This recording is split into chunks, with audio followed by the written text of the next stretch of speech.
We got a story out of Detroit. Rob G. joined us, jump in, and it's about the franchise tag. And this was on a podcast. Can you spell it out? Sure. So Amon-Ra St. Brown, who does his own podcast, like they all do these days. Everybody's got a podcast. Him and his brother do one. And on their latest episode, they were talking about all the latest happenings around the league. And obviously, if you're a wide receiver and his brother's a wide receiver, the big talking point is what's going on in Cincinnati with T Higgins. You guys mentioned now we're one. He got the franchise tag for the second consecutive season. And according to the Detroit Lions Pro Bowl wide receiver, he's not a fan of it. Take a listen. Did you see T Higgins got franchise tag for his second year? I did. Bro, that should be illegal. I don't give a what nobody says. That's so bro. I'll be so hot. I don't care what nobody says. It is good money, but still, it's just like. What was it? The average of the top five? Yeah, but it's average of top five, and then there's something else in it too. So I think it's like 26.4 million. That's still a lot. Yeah, it's still good, but like you still want like you rather get a bigger deal, more guaranteed money. You know, like locked in. That's true. Especially if you've been balling for the team and you've been like for 5-6 years.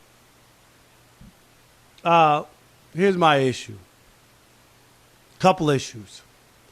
First of all, the players are to blame.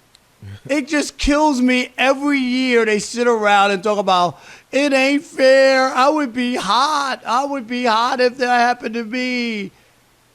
Kelvin. Yo. The owners didn't just push this on them. This is in their CBA that they agreed to. Yep. You're to blame. All of your brethren, you guys all deserve what you get. Because you know what you wanted?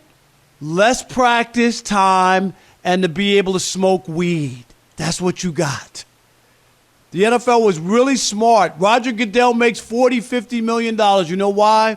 Because he brings you guys in every single time, and the owners laugh behind your backs. The NFL, what do, Kelvin?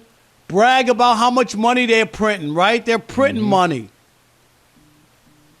But they have the worst, the players have the worst collective bargaining agreement in the history of unions. The history of unions. I don't care how much they raise the salary cap. How many times do we see guys get cut who have deals? Joey Bosa, all these guys, they're losing that money. It's fake contracts. Oh, Joey Bosa signed a 5-year, $140 million. No, he did not. What was the guaranteed money? Joey, that's what you signed for.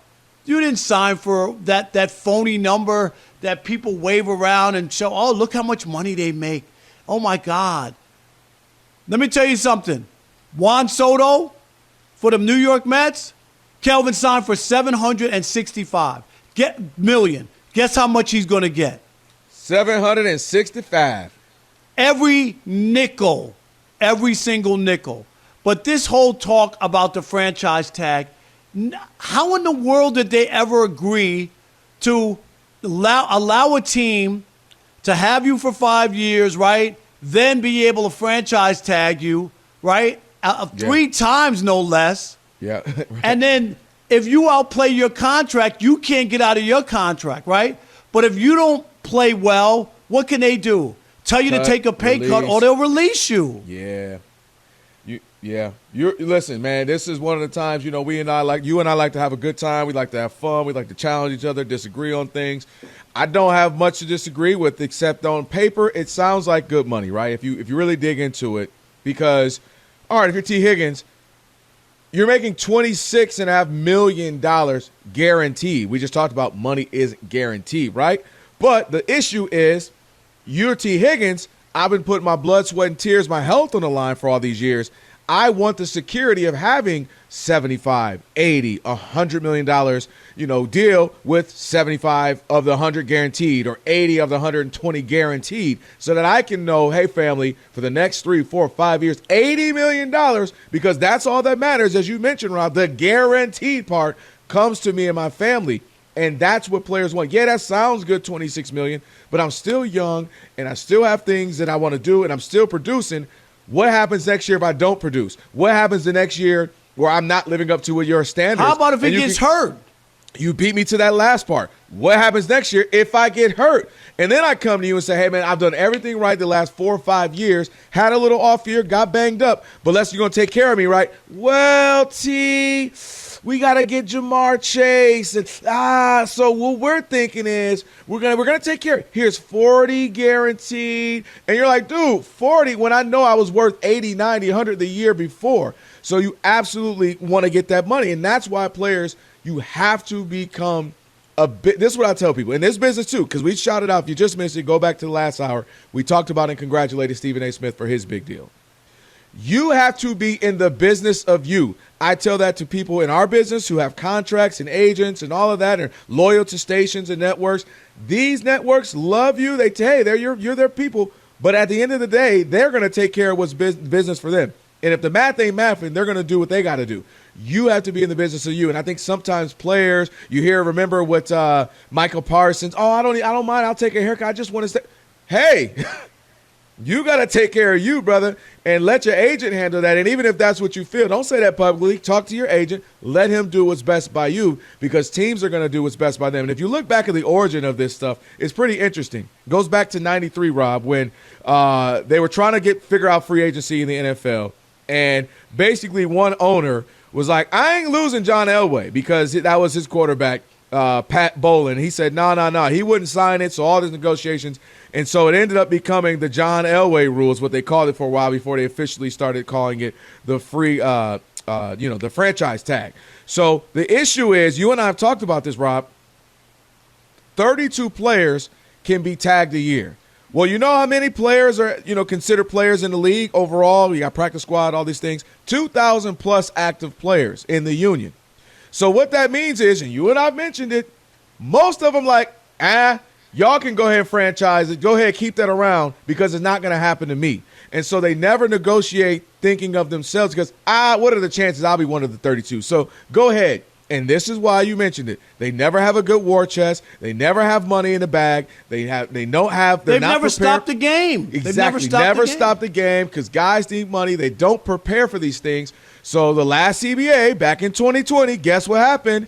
They're right back to it. Franchise tag. They didn't even really fight for it. They agreed to it in the 2020 CBA. And here we are again. You and I have these conversations where the only thing they got was, okay, you can't use a franchise tag and a transition tag in the same offseason. That's it.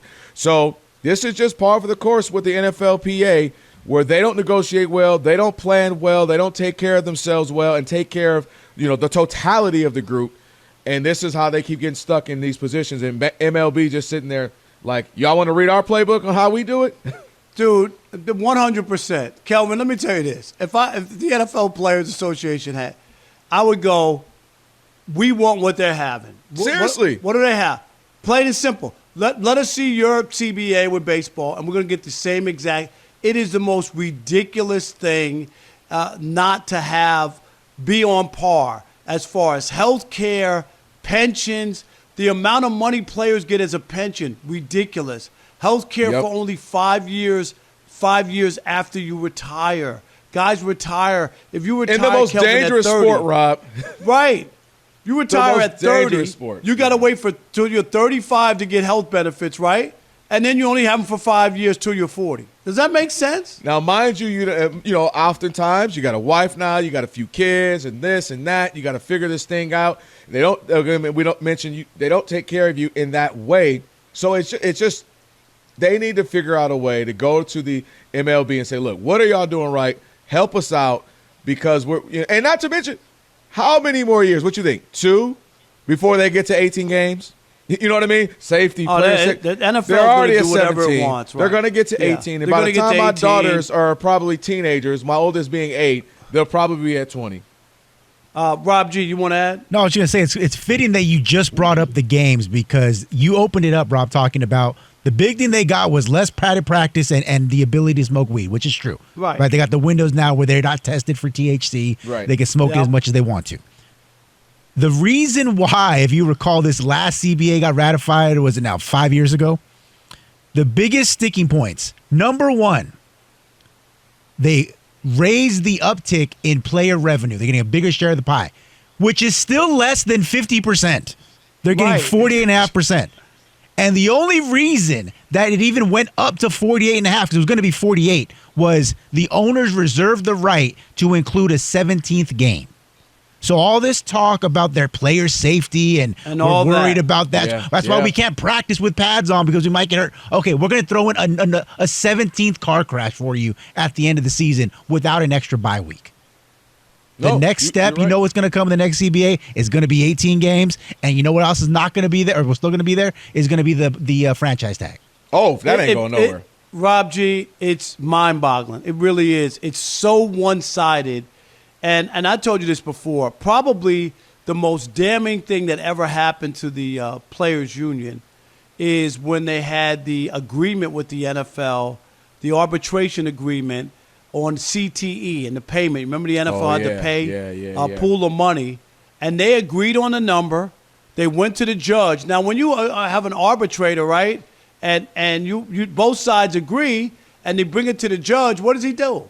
The judge just rubber stamps it, right? You both sat down at a table and you agreed with it, right? You agreed. You both came in here and agreed. The judge looked at the amount of the money that the NFL was giving the union for the players and said, "Are you kidding? This is not enough money. This is way too little," and threw it back and said, "Rework this." Why would a judge has to look at it and tell you it's a bad deal for the players? Everybody in the union should have been fired the next day. Everybody. Right. You're right. A judge is, they're trying to be impartial. Just, hey, y'all agreed upon it, whatever. I'm just here to say, okay. Judge, all right, now I can't let y'all do them dirty like that. Yeah. Crazy.